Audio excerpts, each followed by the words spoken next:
महाराष्ट्राचा।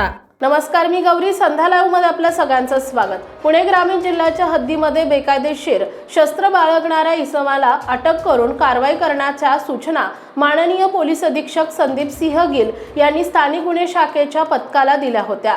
त्यानुसार स्थानिक गुन्हे शाखेचे पोलीस निरीक्षक प्रमोद क्षीरसागर यांच्या सूचनेनुसार स्थानिक गुन्हे शाखा जुन्नर विभागाचे पथक नारायणगाव पोलीस स्टेशन हद्दीत पेट्रोलिंग करत असताना सहाय्यक फौजदार दीपक साबळे यांना गोपनीय बातमीदारामार्फत बातमी मिळाली की सालीम साजिद पठाण वय वर्ष 20 राहणार शिपाई मोहल्ला जुन्नर हा त्याच्या ताब्यातील सुझुकी कंपनीची एस्टीम गाडी घेऊन नारायणगाव येथे येणार असून त्या गाडीत तलवारी आहेत। मिळालेल्या बातमीवरून गुन्हे शाखा पथक तसेच नारायणगाव पोलीस स्टेशनकडील पथकानं सदर ठिकाणी जाऊन सालीम साजिद पठाण यास ताब्यात घेऊन त्याच्या गाडीची झडती घेतली असता त्याच्या गाडीमध्ये 10 मोठ्या तलवारी तसेच 2 लहान तलवारी मिळून आल्या। नारायणगाव पोलीस स्टेशननं गुन्हा दाखल केला असून त्याच्याकडून वापरण्यात आलेली गाडी आणि 12 तलवारी जप्त केल्यात। पुढील तपास नारायणगाव पोलीस स्टेशनचे police sub inspector Jagdev Patil करीत आहेत।